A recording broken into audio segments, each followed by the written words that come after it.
Crater Lake in Oregon is the deepest lake in the United States and among the clearest anywhere on Earth, formed when Mount Mazama collapsed and now holds water supplied only by rain and snow.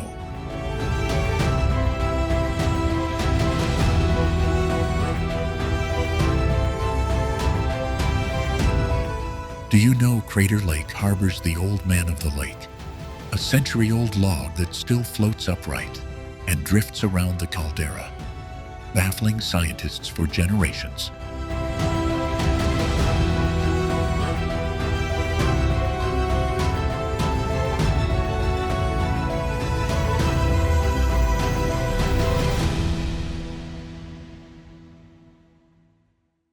Crater Lake in Oregon is the deepest lake in the United States at 130 feet, formed inside the collapsed Mount Mazama.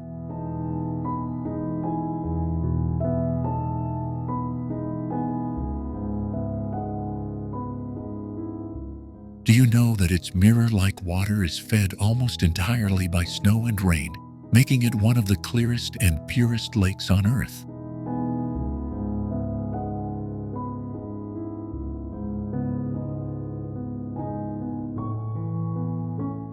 That scientists attribute to its depth and the lack of incoming sediment.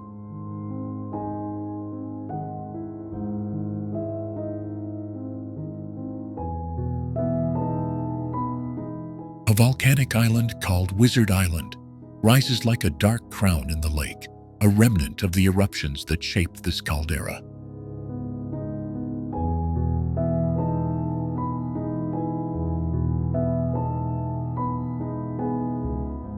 Snow lingers into summer on the surrounding cliffs, funneling melt into hidden streams that feed the lake beneath the rim trails.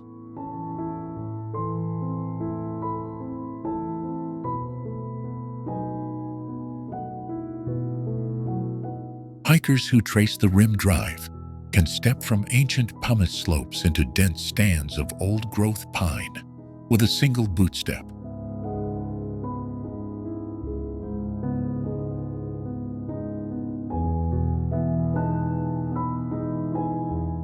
Rangers tell stories of how native tribes revered the lake and of the dramatic 7,700-year-old eruption that created the basin.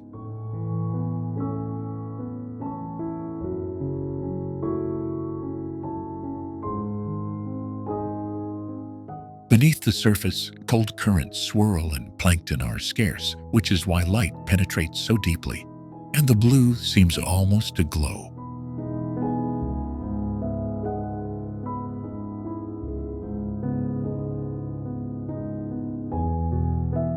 In winter, the rim becomes a silent, snowy amphitheater, and the only sounds are the wind and the occasional rockfall slipping into shadow.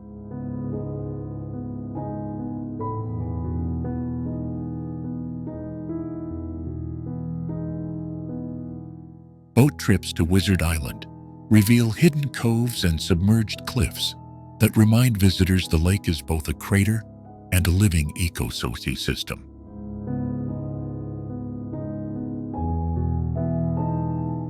Park rangers connect the lake's story to the nearby landscapes, tracing how volcanic forces that made Crater Lake also sculpted the Cascades and fed the Rogue and Klamath River basins.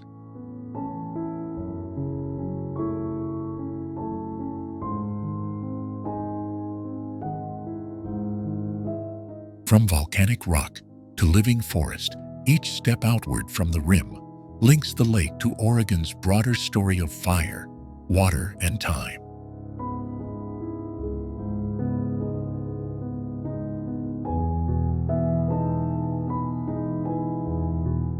Visitors leave not just photographs, but a changed sense of scale, understanding how a single eruption can reshape an entire region for millennia.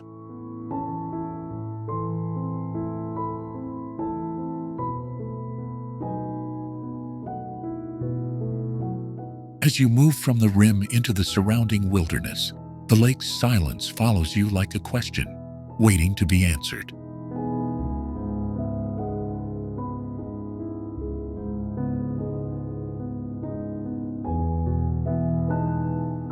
That question, How a bright, perfect bowl of blue can hide such deep and ancient violence is exactly why people keep returning.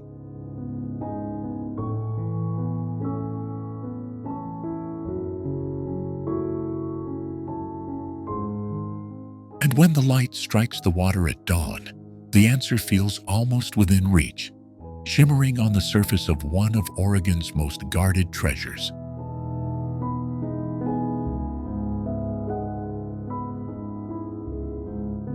The Columbia River Gorge is one of the only sea-level gorges on Earth that slices cleanly through a major mountain range, producing an abrupt transition from lush temperate rainforest to high desert in a matter of miles.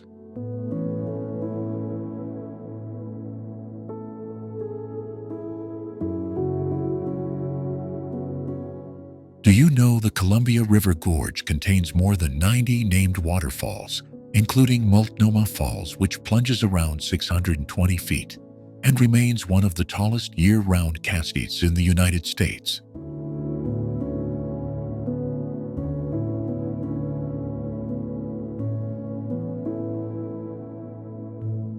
High winds funnel through the canyon, turning the river into a global playground for windsurfers and kiteboarders, and making Hood River a magnet for adrenaline seekers.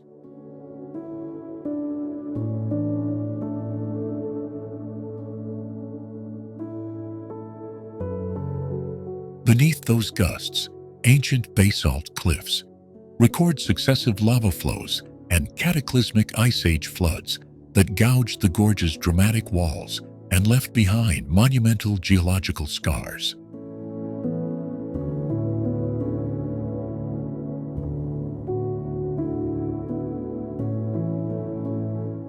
Trails thread the rims and riverbanks, offering sudden panoramas where moss-draped forests give way to sunlit sagebrush and rolling wheat fields within the same hour.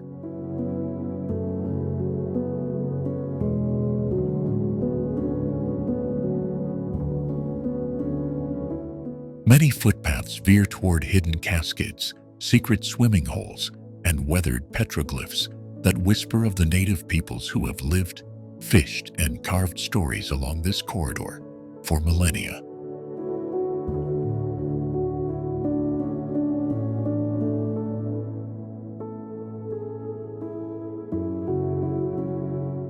Those floods widened the gorge and exposed layers of basalt that scientists still study to understand the planet's violent past.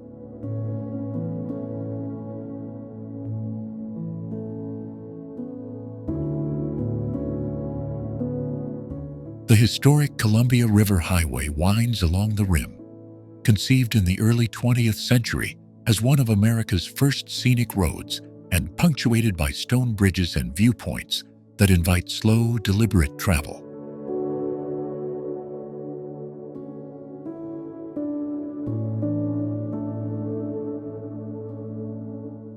Vista House perches on Crown Point like a watchful observatory, offering sweeping frames where geology, human engineering, and living culture collide.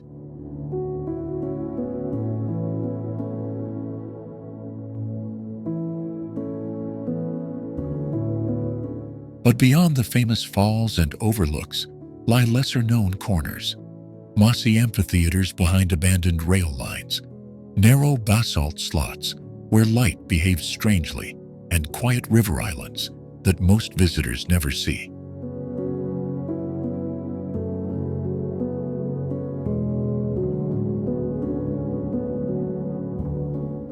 In the next segment, we'll trace a day from sunrise at Multnomah to sunset over the high desert, following hidden trails, local harvests, and the artists and anglers who still map the Columbia River Gorge by memory and instinct.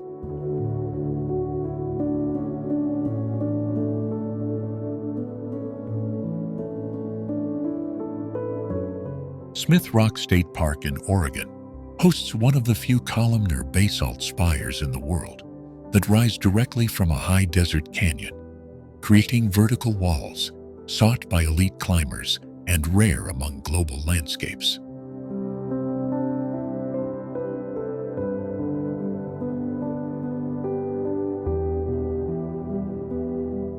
Do you know that Smith Rock's towering cliffs were sculpted not only by ancient lava flows, but also by a buried river that rebounded after the last ice age, leaving isolated towers called pinnacles?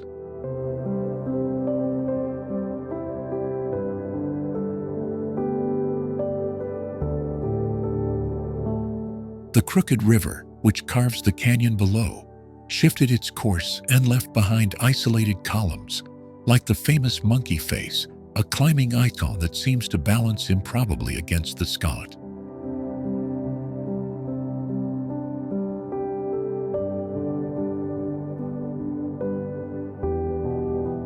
Geologists and climbers alike marvel at the park because its combination of welded tuff, basalt, and rhyolite layers produces a mosaic of textures and holds found in very few climbing arenas anywhere.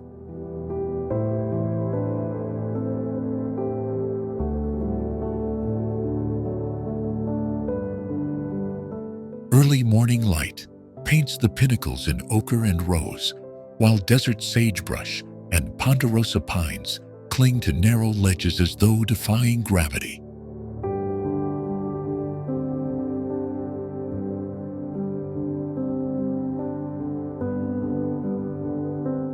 That harsh beauty supports surprising biodiversity, from rattlesnakes sunning on the rocks to rare juniper groves and migratory birds that nest in hidden crevices.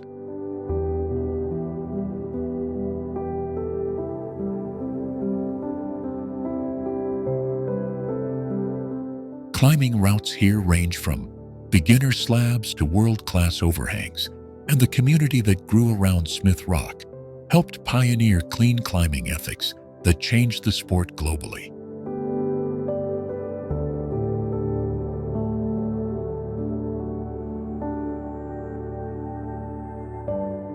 Hikers following the Misery Ridge Trail ascend exposed ridgelines and then are rewarded with panoramic views that make the canyon's geological story suddenly clear.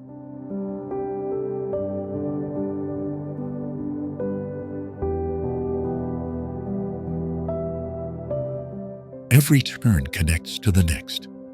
The river carved the canyon exposed the layers, and those layers created the holds that drew climbers, biologists, and photographers to document its secrets.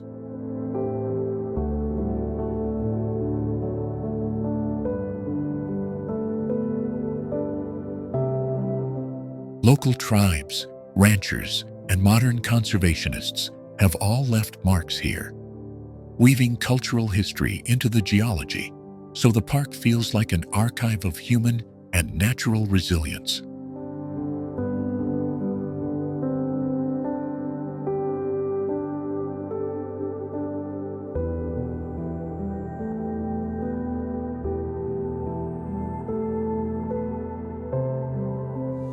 Mount Hood towers at 11,249 feet over northern Oregon, one of the few temperate peaks on Earth, crowned by 12 named glaciers.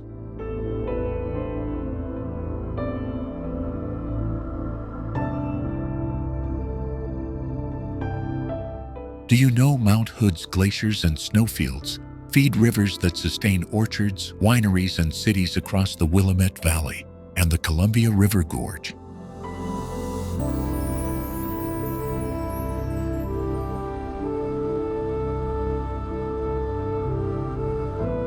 This restless cone is an active stratovolcano whose slopes hide ice caves, crevasses, and a clear record of changing climates.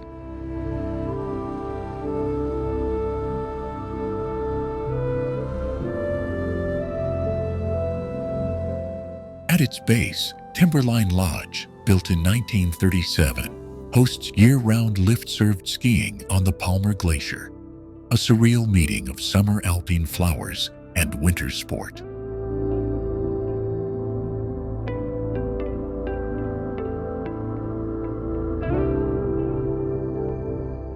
Climbing routes and old lift towers tell stories of Depression-era craftsmanship and generations of mountaineers testing the mountain's moods.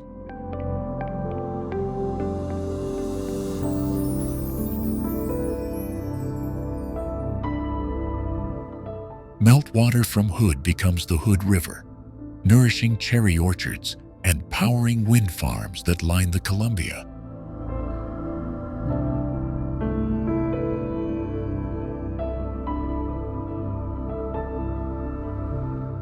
Ancient lahars and avalanches reshape the landscape, depositing debris that formed the fertile plains where towns and vineyards now thrive.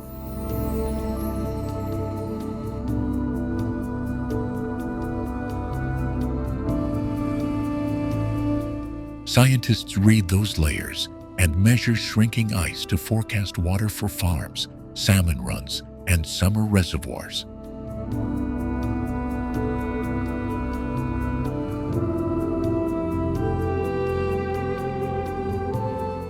In winter, Pacific storms pile prodigious snow on Hood. In summer, sun reveals alpine meadows carpeted with lupine and paintbrush.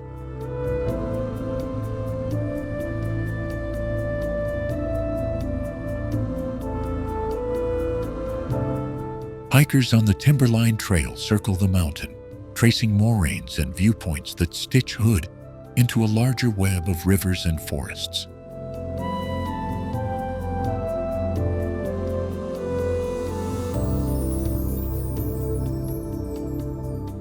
Local tribes still speak names and legends tied to Hood's shape and seasons, a reminder that geology and culture are braided here.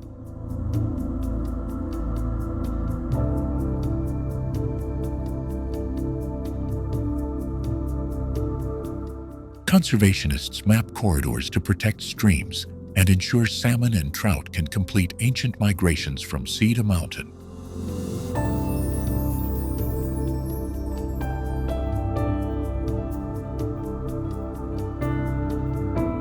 As glaciers thin and winters shift, Mount Hood becomes a living laboratory where geologists, ecologists, and local stewards rewrite what's possible for a changing West.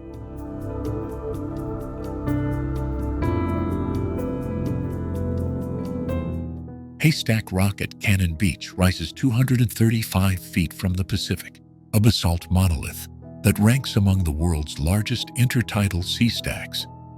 Do you know Haystack Rock is part of the Oregon Islands National Wildlife Refuge and shelters nesting tufted puffins and delicate tide pool communities few mainland beaches can boast.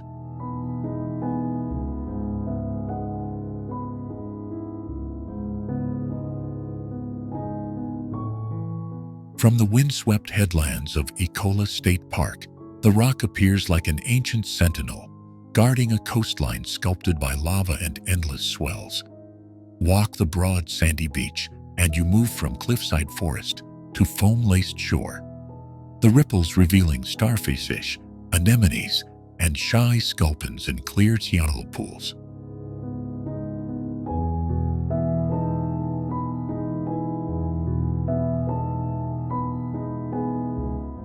The tide guides the rhythm here, exposing secret marine gardens at low water and drawing crowds eager to peer into pockets of marine life. Local stewards patrol those pools, reminding visitors not to disturb the stars and sea urchins that make this stretch so unusually rich.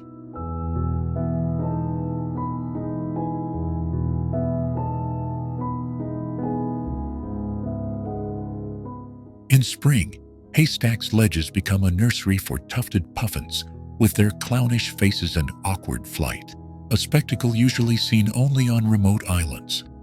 Offshore, migrating gray whales trace the same currents that feed the coastal ecology, knitting Cannon Beach into a larger northern Pacific story.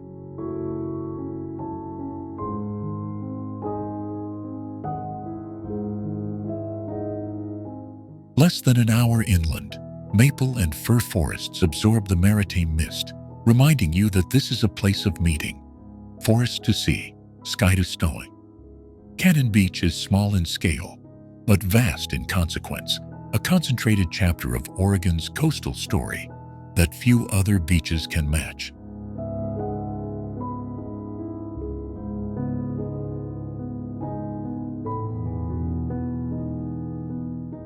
So when you stand on those sands and look up at that towering rock, You are seeing more than a landmark.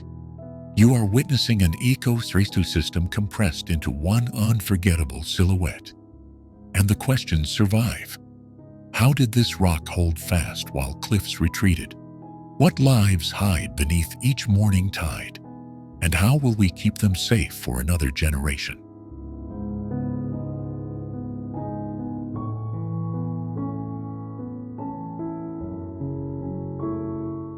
Conservation programs here are quietly radical, blending volunteer tide pool monitors with school curricula that turn curiosity into stewardship.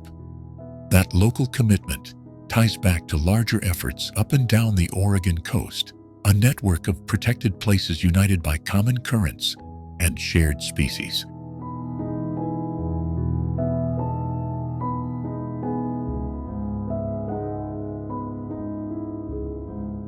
So Cannon Beach becomes not just a destination, but a classroom, where the dramatic meets the delicate and visitors leave with questions as deep as the Pacific. Stick around the shore a little longer, and the ordinary becomes uncanny. Gull calls, puffin silhouettes, and the slow, patient pulse of the ocean keep rewriting what you thought you knew.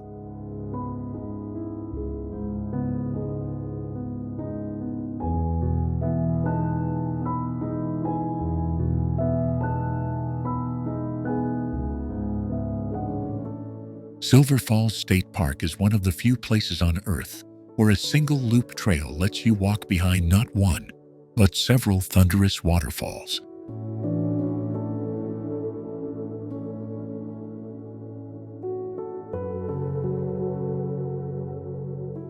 Do you know that at South Falls, you can walk a paved path behind a 177-foot sheet of water and feel the canyon breathe around you?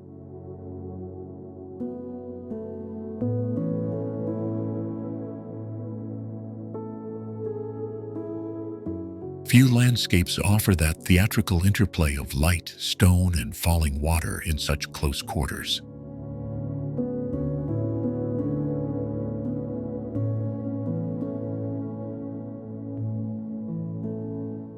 Here, each cascade has its own personality. Silver ribbons, curtain falls, plunging torrents, and each drops into shadowed pools carved from volcanic basalt.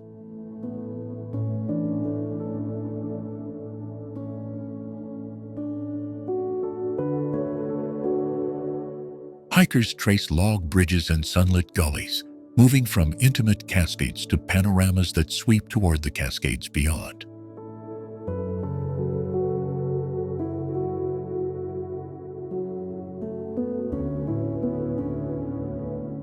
The geology tells a hidden story. Lava flows, uplift, and relentless erosion have sculpted amphitheaters and overhangs that make those behind the water walks possible.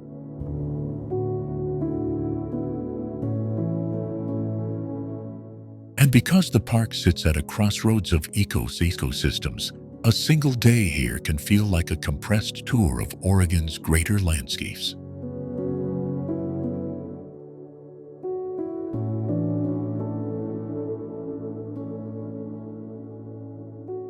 From the rim of Double Falls, you can spot ridges that lead toward the Columbia Gorge, a reminder that Oregon's watery theaters are all part of a larger symphony.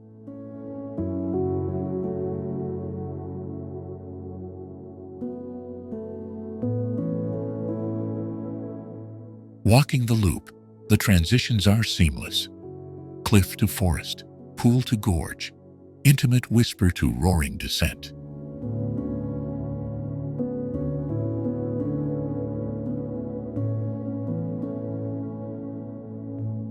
Silver Falls is more than postcard waterfalls. It's an engineered balance of access and protection, where boardwalks and steep steps invite exploration while preserving fragile banks.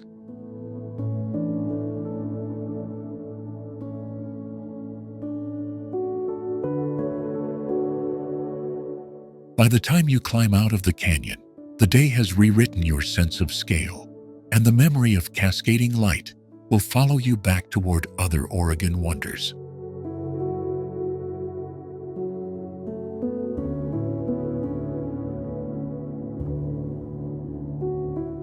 Just south along Oregon's dramatic coastline, Cape Kiwanda thrusts into the Pacific as one of the state's most dynamic sand and surf formations.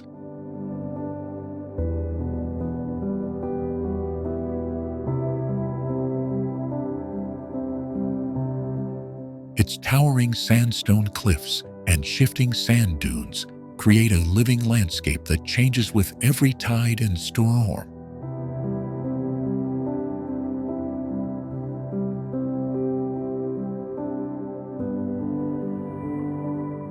Do you know this cape holds one of the largest sea stacks visible from land on the Oregon coast, a wind-sculpted monolith locals sometimes call the haystack's cousin?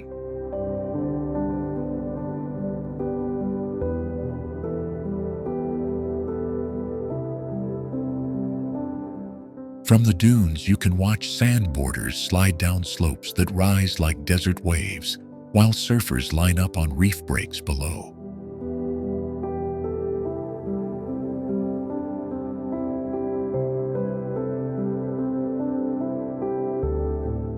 At low tide, secret tide pools appear along the rocky benches, revealing starfish, anemones, and ghostly kelp forests that feed the shoreline's rich marine life.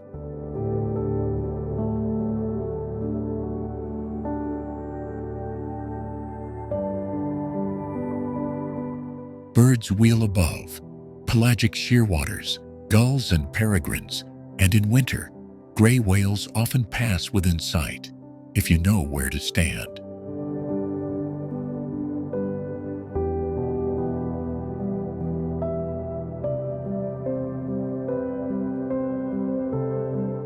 Leave the main parking lot and follow a narrow trail, and you can find bluffs where you hear only wind and the distant hum of the ocean.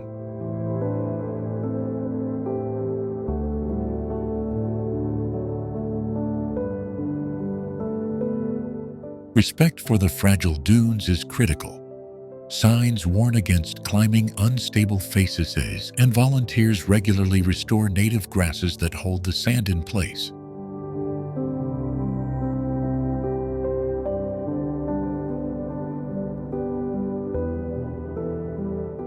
Those restoration efforts protect both habitat and the views that draw photographers and families year after year.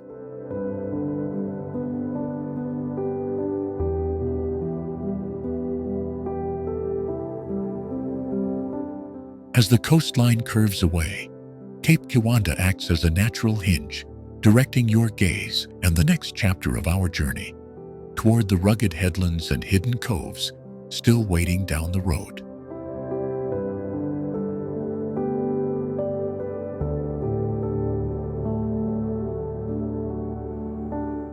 Join us as we follow that curve and uncover the quieter, secret corners of Oregon's shore.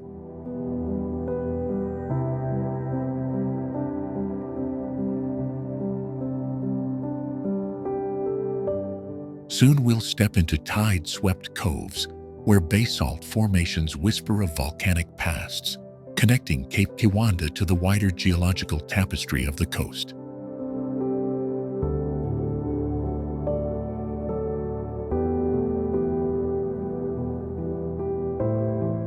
It's a short drive from here to the next landmark, and every bend promises another revelation about how this coastline was carved and lives today.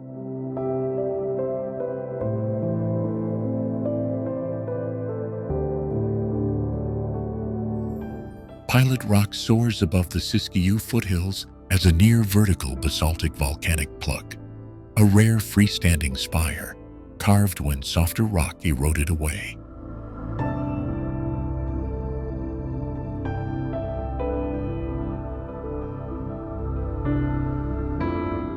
Do you know, Pilot Rock is actually the hardened throat of an ancient volcano and served for millennia as a celestial landmark for Takelma and other native peoples.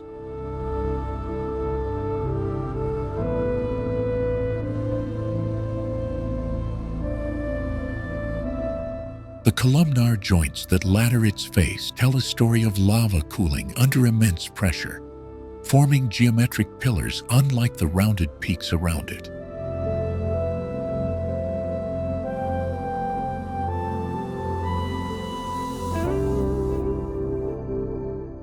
Hikers who climb the scramble trails find relics of that past in shattered basalt and in the skeletal roots of trees clinging to cracks.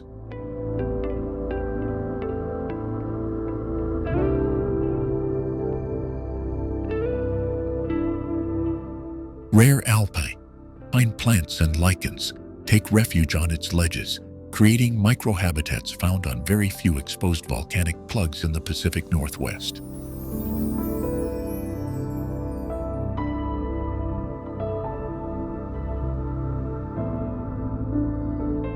Peregrine falcons and other cliff-nesting birds use the vertical walls as nesting grounds, turning this geological oddity into a living skyscraper.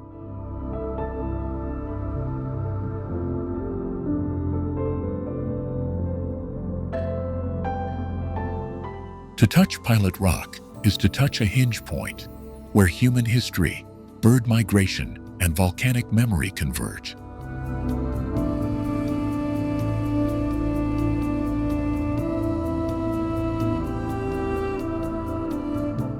Join us as we trace the paths from the weathered basalt down to the winding rivers and up to the distant peaks that together compose Oregon's geological heartbeat.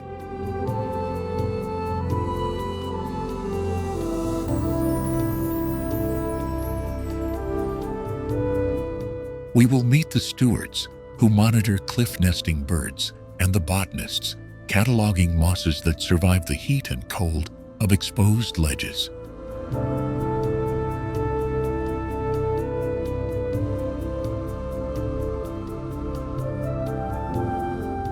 We'll hear stories from local tribes that anchor their seasonal rounds to the shadow and light cast by the rock.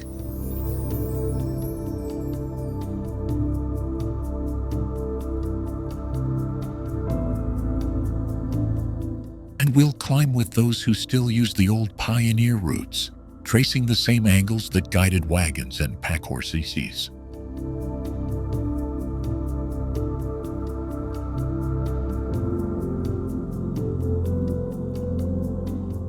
By the time we leave Pilot Rock, you won't see it as a mere landmark, but as a compact archive of Oregon's harsher, keister forces choices.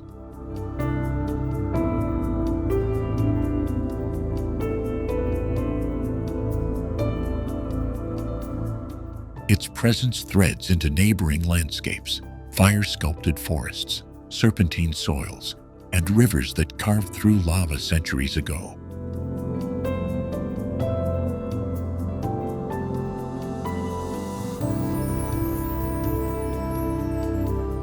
Each view from its base offers a new clue about where heat met ice and how life adapted to the ledge and the long, slow fall of mountains.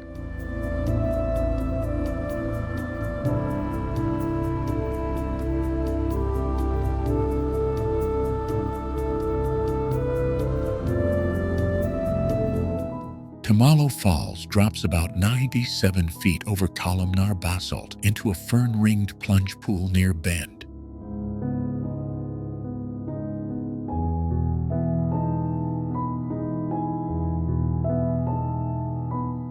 Do you know that its amphitheater was carved by ancient lava flows and later shaped by glacial meltwater?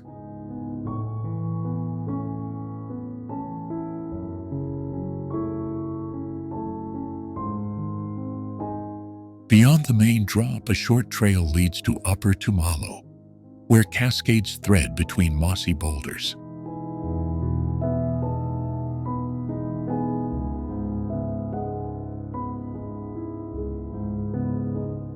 In winter, the falls freeze into sculpted curtains of ice that photographers chase for their crystalline blue hues.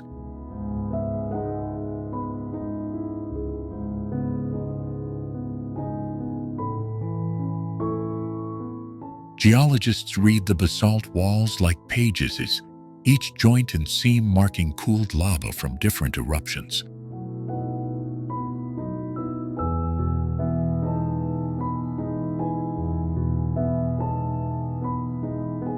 Meanwhile, the cold creek supports trout and a patchwork of riparian plants, usually found miles from central Oregon's dry plains.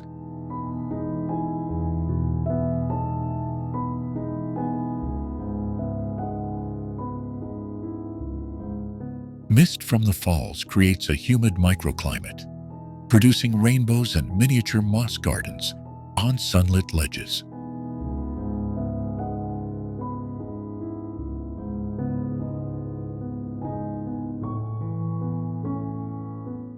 That contrast, lush pocket beside tall pine and sage, makes Tumalo feel like a hidden island in the Cascades.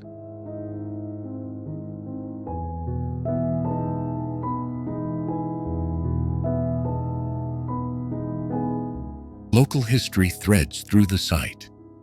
Indigenous peoples relied on these waters, and settlers later harnessed them for salt mills.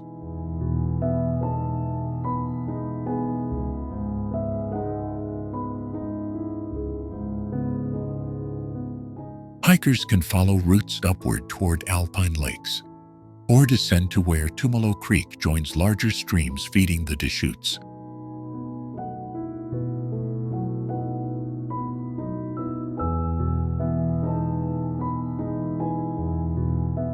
Because it's so near Bend, Tumalo functions as both escape and indicator.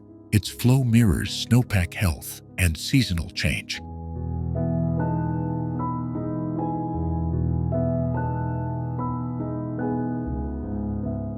Umpqua Hot Springs sits high above the North Umpqua River in Oregon, one of the few natural tiered volcanic hot springs in the Pacific Northwest.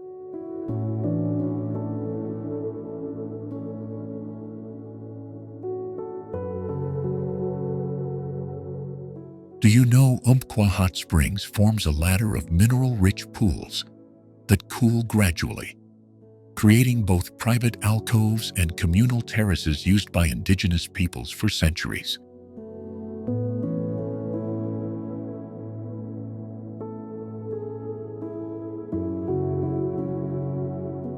Stone basins carved by time capture steaming water that shifts in temperature by mere meters, so you can move from scalding warmth to gentle bath within a single step.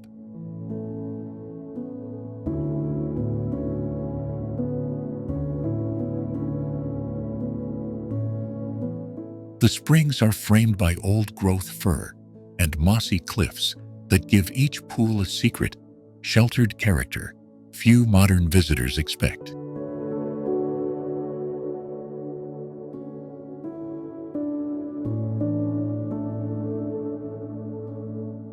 Arriving here is an exercise in contrast, a short, rugged hike that drops you into a pocket of sulfur-scented steam and crystalline river view.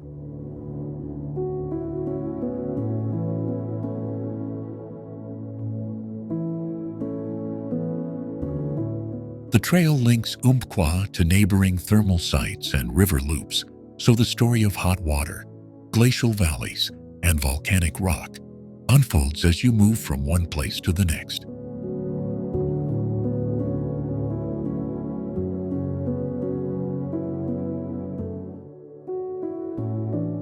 Local flora reflects the spring's microclimate, with ferns and rare mosses thriving where mineral deposits create subtle chemical pockets.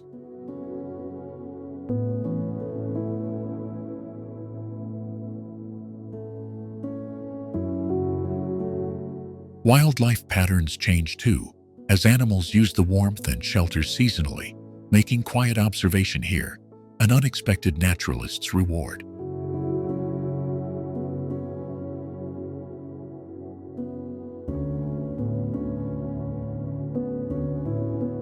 Historically, the springs were a gathering place for indigenous communities who respected strict rituals and named pools according to stories now layered beneath the surface.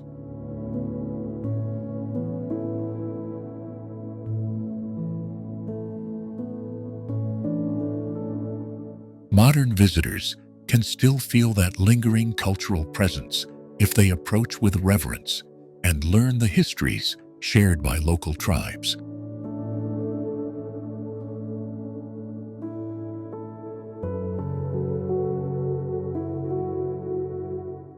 Conservation efforts have tightened access and emphasized low-impact use to protect fragile terraces and downstream water quality.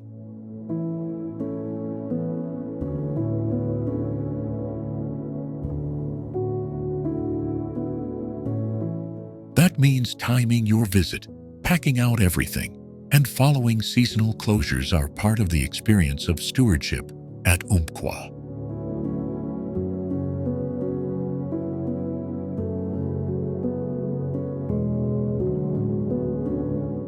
From the highest terrace, the North Umpqua traces a braided path below, linking the springs visually and hydrologically to the river's canyon and to other geothermal pockets upstream.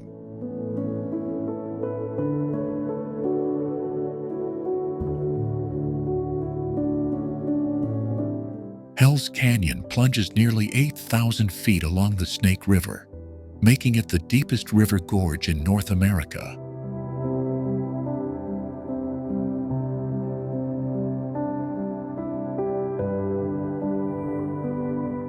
Do you know Hell's Canyon slices through ancient Columbia River basalt, revealing layered lava flows and hidden fossil beds?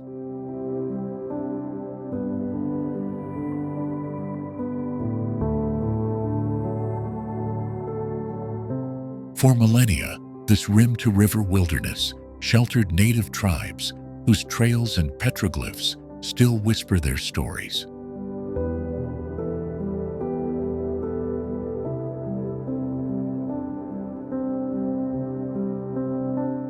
The canyon's walls hold ghost forests, upturned tree trunks preserved in sediments that hint at dramatic climatic shifts.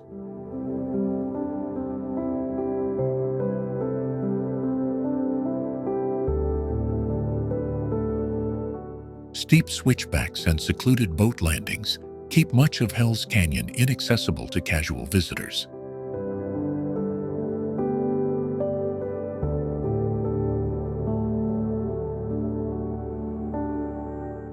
That isolation has guarded fragile populations of bighorn sheep, mountain goats, and raptors like golden eagles.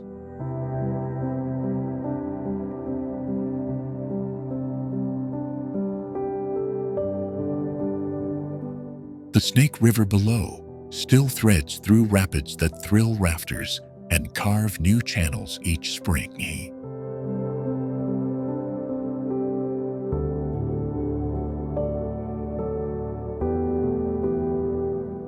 Out of sight, hot springs bubble along tributaries, secretive rewards for those who venture far from paved roads.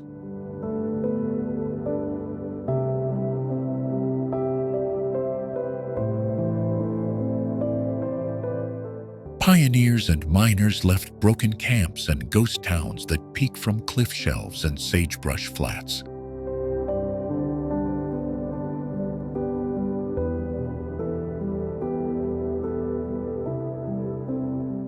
You can trace the traces of early explorers, fishermen, and homesteaders on narrow canyon terraces and ridgelines.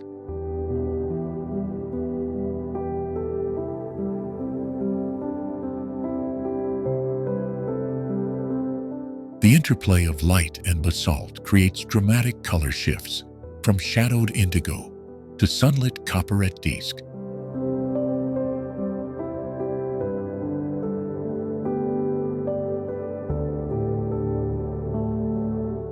Photographers chase those hours, but true discovery comes from learning the canyon's quiet, slow histories.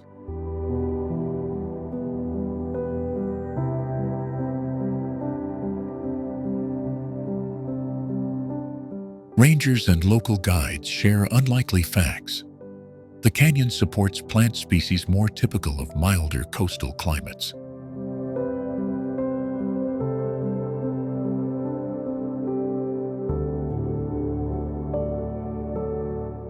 These botanical surprises cling to microclimates in hidden pockets where moisture and shade persist.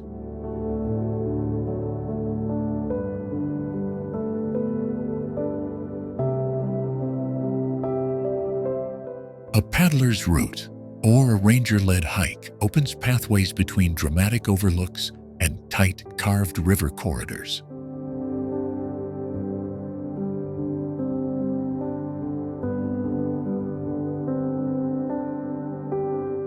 Each turn reveals geological chapters written in basalt columns, talus slopes, and fossil-laced benches.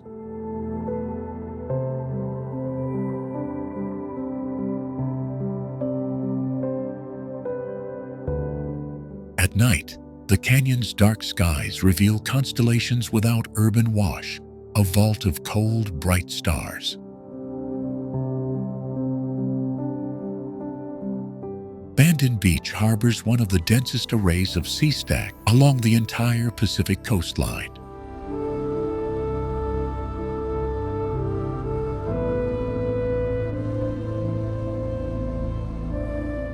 Do you know that when the tide retreats here, it unveils rare horse mussel beds and glassy tide pools that host species found nowhere else on this stretch of coast?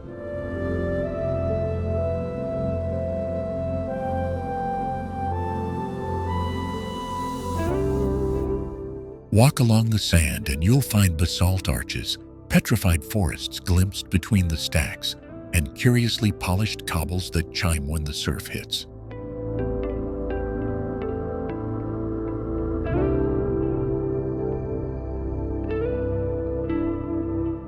Migrating shorebirds map their routes against the silhouette of face rock, a monolithic sentinel that legends say once sheltered ancient peoples.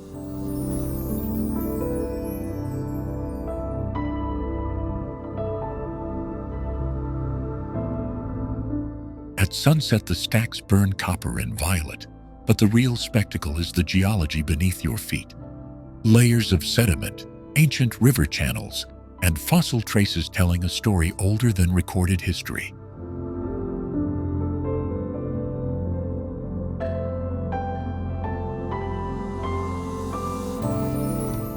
Local tide pool guides point out anemones that retract into jewel-like beads and sea stars that can regenerate lost limbs, offering a living textbook of resilience.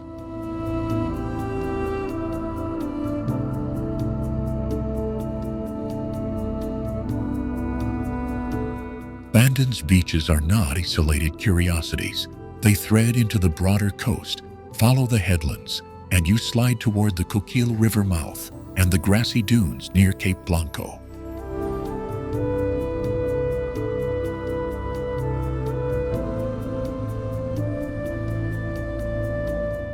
Fishermen and artists alike have long traveled this shoreline, carrying sea stacks motifs into galleries and clam shacks from Bandon Bay to farther harbors.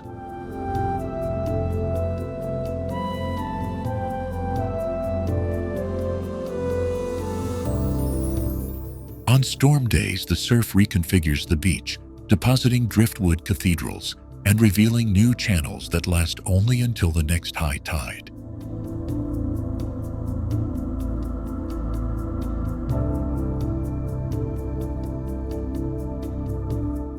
Because the rock here fractures in vertical columns, photographers can capture perspectives that make the stacks appear endless, like a ruined city rising from the foam.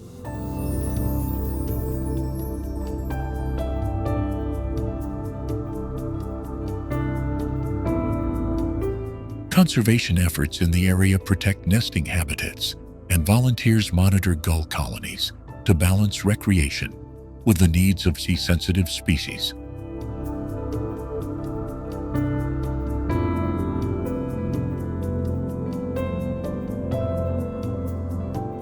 Exploring Bandon leads naturally to shellfish beds, then to riverside marshes where otters fish and eagles wheel, creating a continuous chain of habitats along the coast.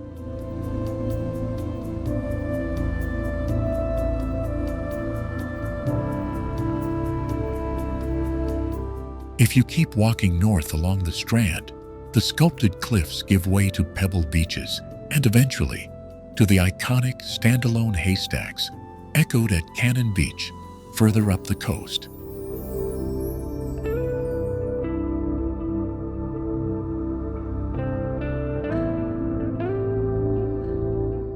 Every visit to Bandon is a lesson in scale, minute life in tidal pools set against monoliths shaped by millennia.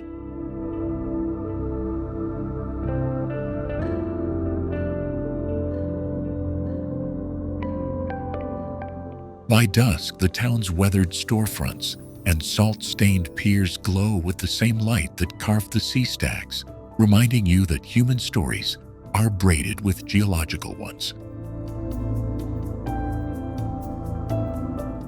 From the mirror black depths of Crater Lake to the towering basalt cliffs of the Columbia River Gorge, this land stitches together extremes few places can match.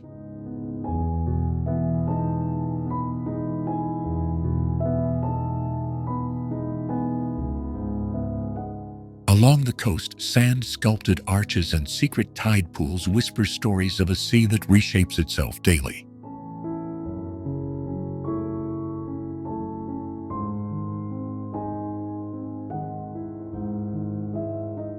Inland, the volcanic shoulders of Mount Hood and the surreal banded slopes of the Painted Hills tell of fires and time that wrote the state's geology.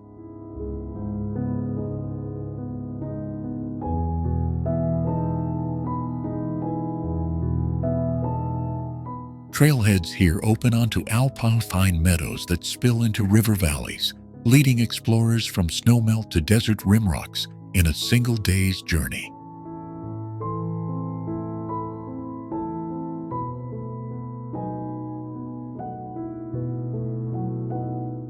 East of the Cascades, the high desert folds into the Wallowa Mountains, where lakes reflect starfields so clear they seem almost engineered for night sky worship.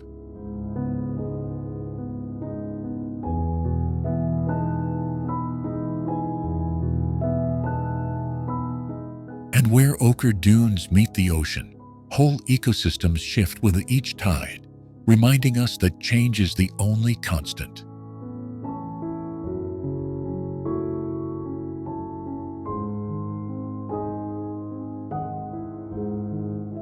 From the jagged spires of Smith Rock to the fossil-rich layers of the John Day Basin, life has left traces that connect the present to a deep, prehistoric past.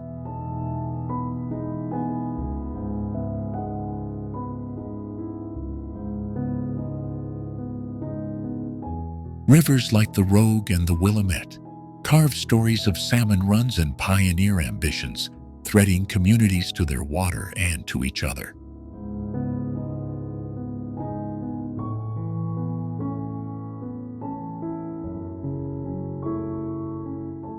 You've seen scattered scenes, but the true wonder is how each landscape bleeds into the next, creating a mosaic of habitats, cultures, and histories.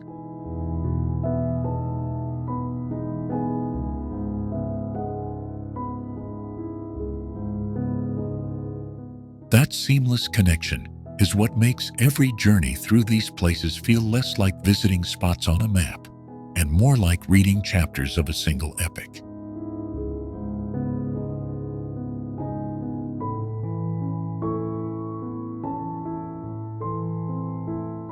So whether you're chasing basalt cliffs, cloud-kissed peaks, or quiet desert horizons, Oregon offers surprises that linger long after the trip ends.